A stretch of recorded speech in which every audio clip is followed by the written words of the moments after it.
of the donkey. I was out of tune, but it wasn't because I didn't know. I just knew too much. Does that make me crazy? Does that make me crazy? Does that make me crazy? Possibly.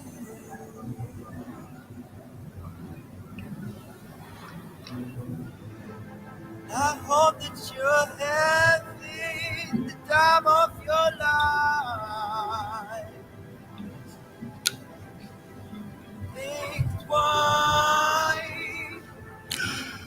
Hello, everybody. Hey, thank you so much for taking the time out of your very busy schedule to spend a few moments with me here on SML TV. It's a beautiful Saturday afternoon. Is it afternoon? Yes, it is.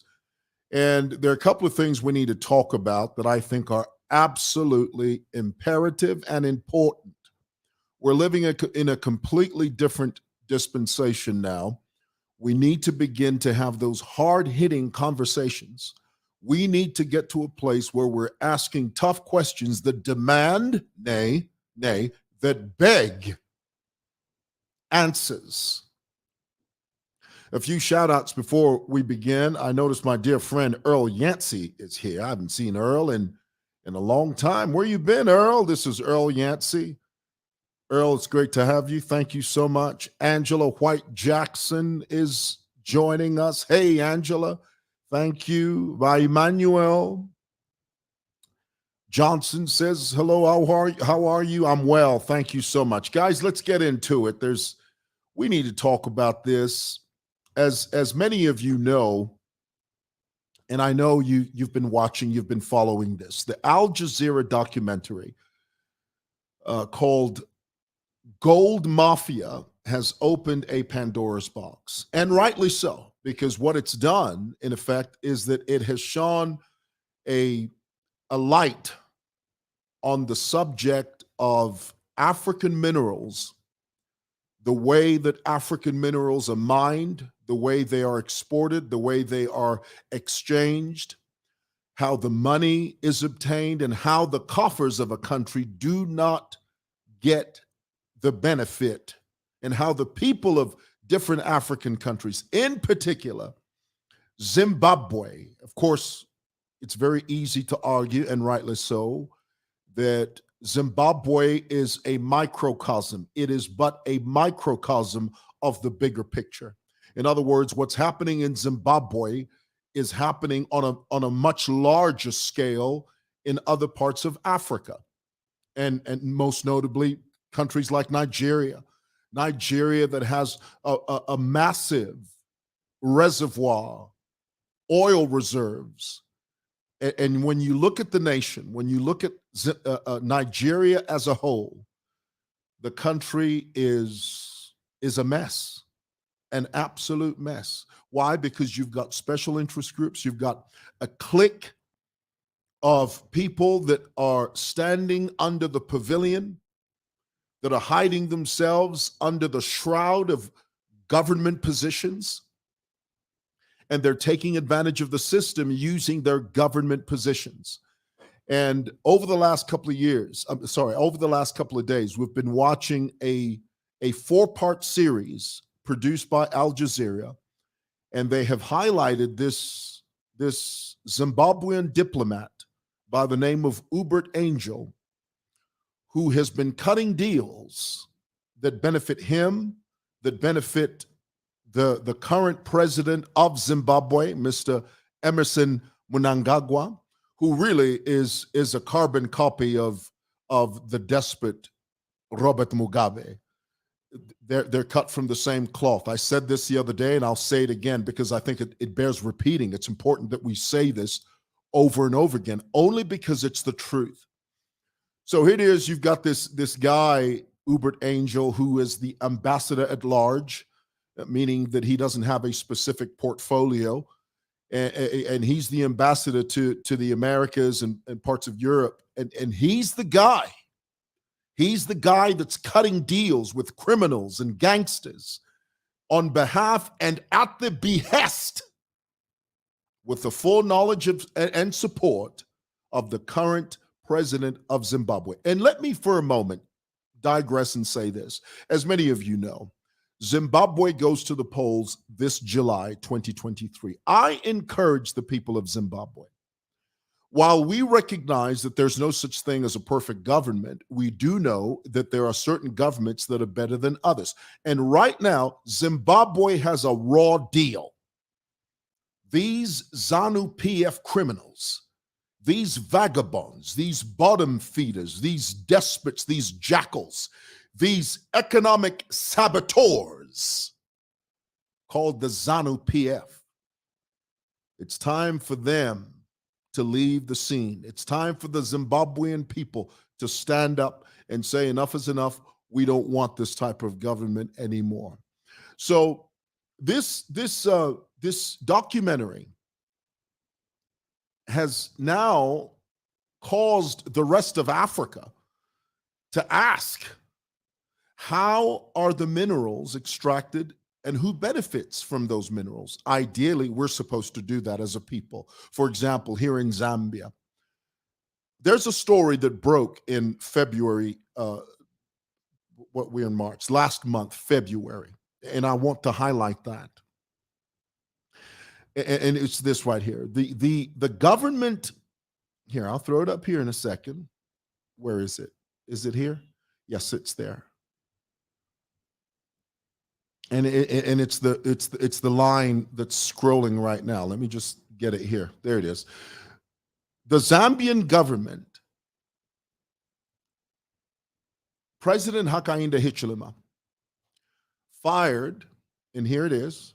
I'm going to throw it up here so that you know what we're talking about.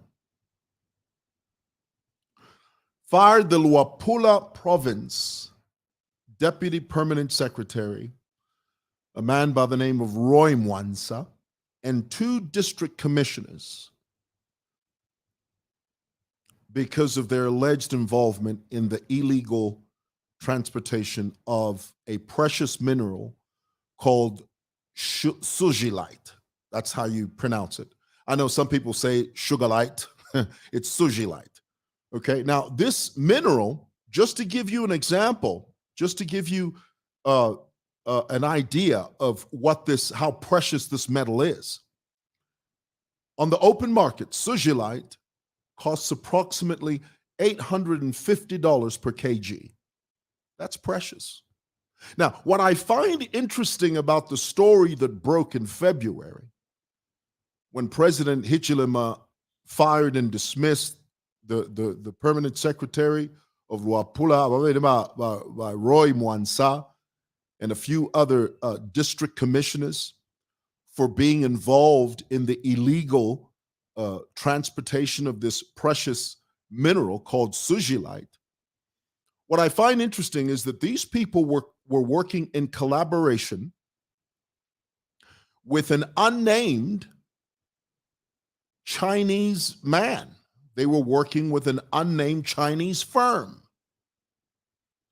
Now, I don't like that the Chinese guys were not named. I find it curious. I find it interesting. I find it a little disingenuous that we know the Zambians who were involved, namely by Roy Mwansa from Luapula. Incidentally, that's where I'm from. My father hails from that area. I find it curious that the names of the district commissioners were named. The name of the permanent secretary was given. But the names of the Chinese people, the Chinese firm that was involved in this operation were not named. Why? Why is that? Why is that?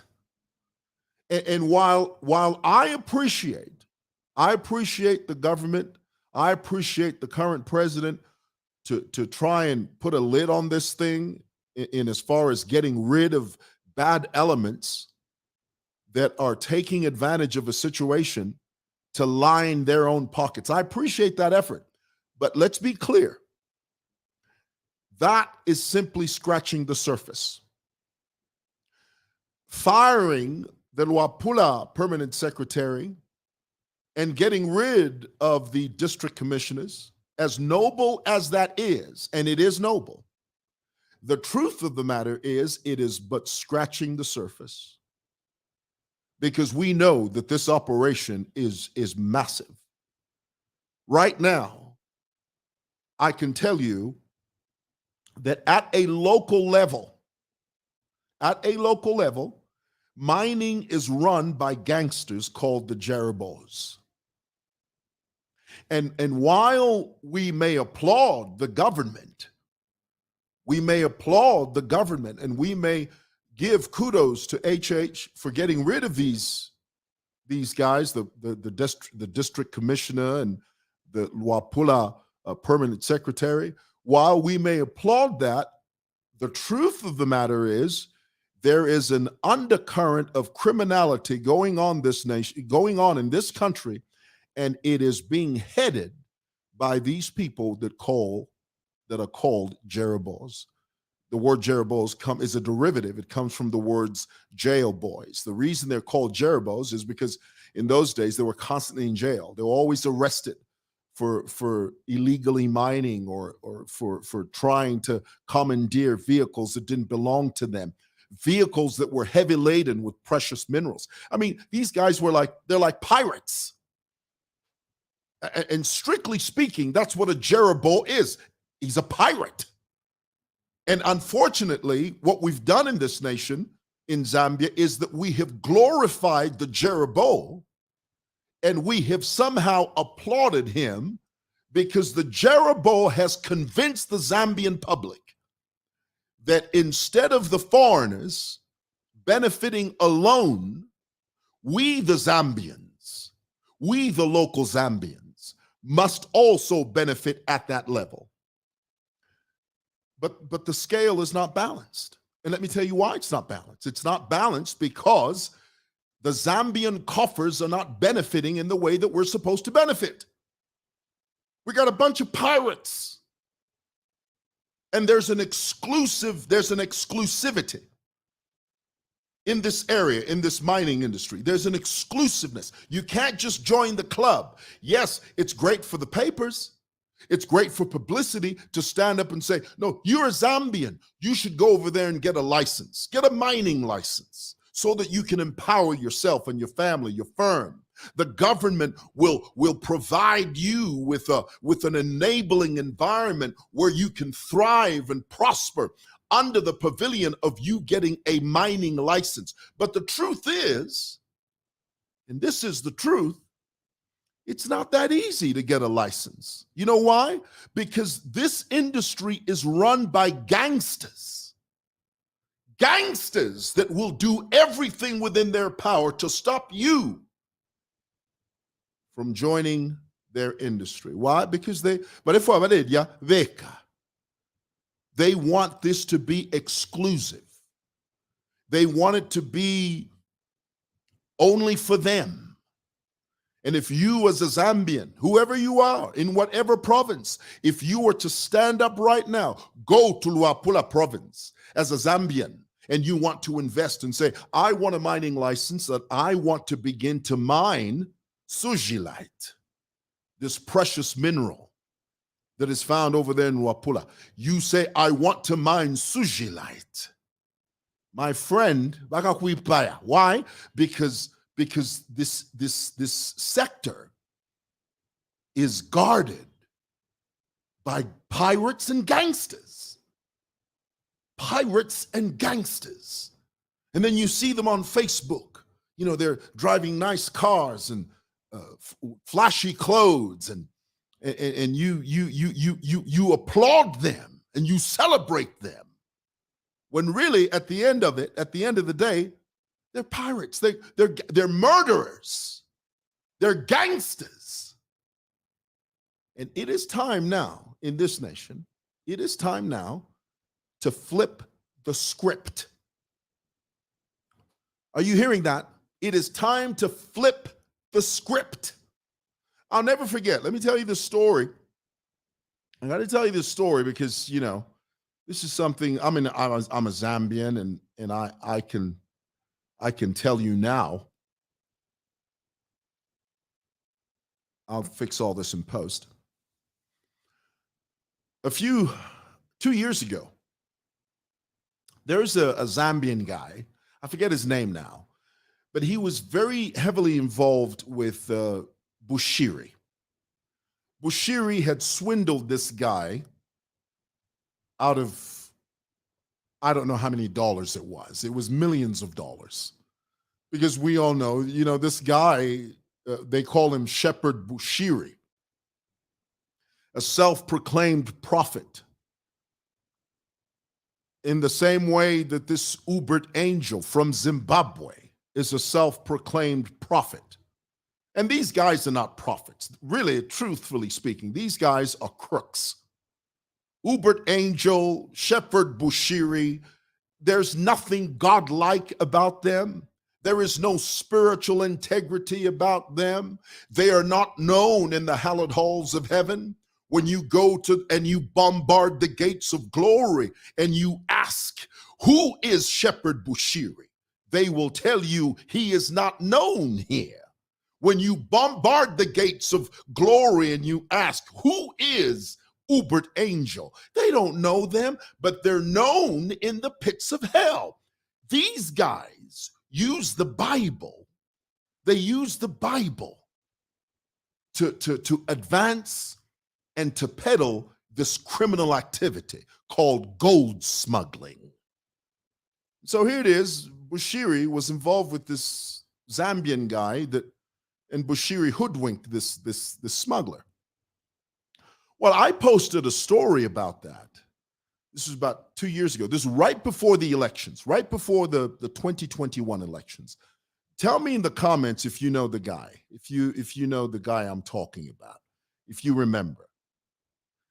Tell me who the guy is. If you tell me the name, when I see the name, I'll recognize the name. Well, I posted this story about this guy and his clandestine activity with Bushiri. Do you know, within 15 minutes, I got a phone call from this guy.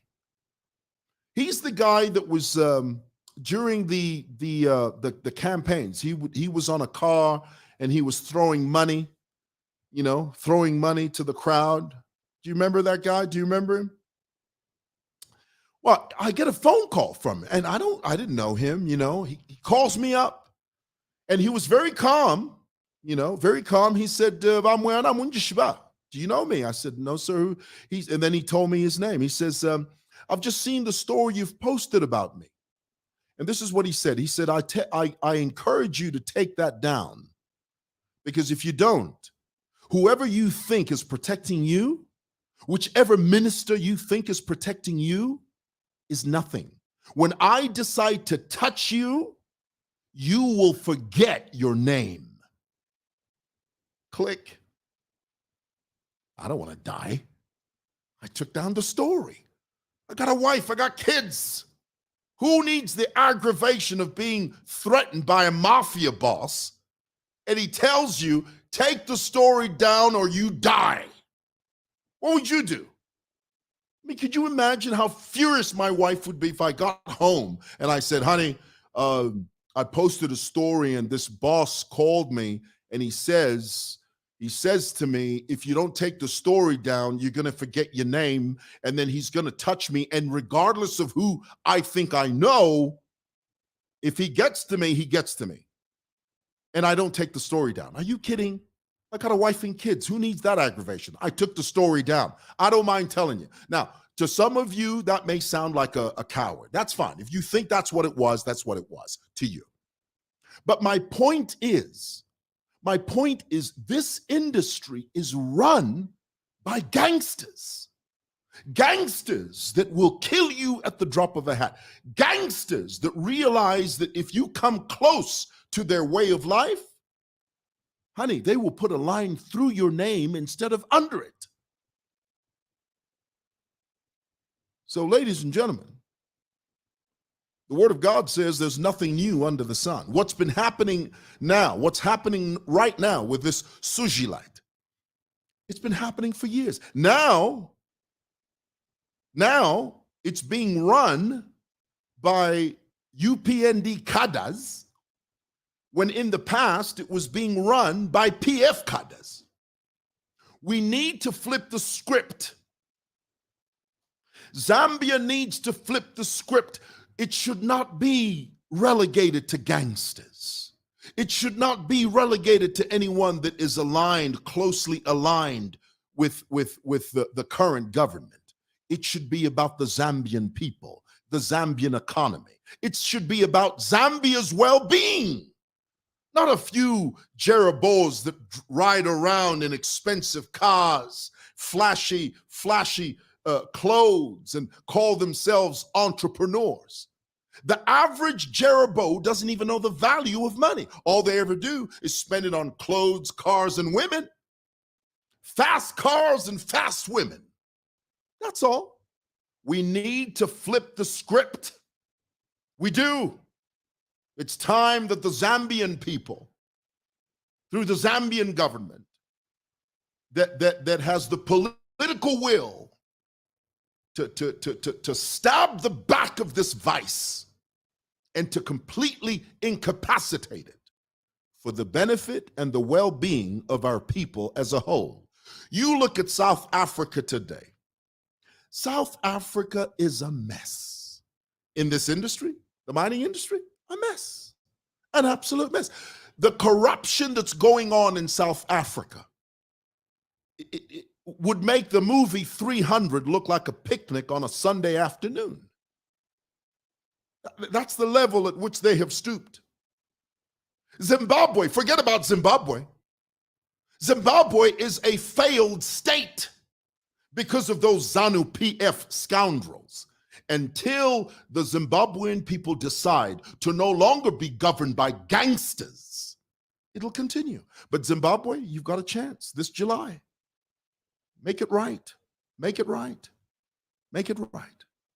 So, in conclusion, let me say, this current government is doing everything within its power to create an enabling environment, but that's not enough. It has to go beyond that. It has to go beyond platitudes. It has to go beyond pronouncements. You have to nip this thing in the bud, because as we speak now, there are UPND cadres now that are trying to take over this industry where the PF cadres left off.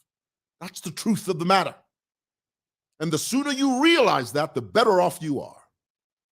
Boom. There, we said it. All right. Here it is. Let's read this. We need to take public interest in national matters, or else they will continue on the same trajectory. Yes, I agree. I agree. The law should start working. Absolutely. Absolutely, I agree. Well, hey, guys, that's what I wanted to share with you. God bless you. Thank you for watching. Thank you for listening. Take care of yourselves and each other.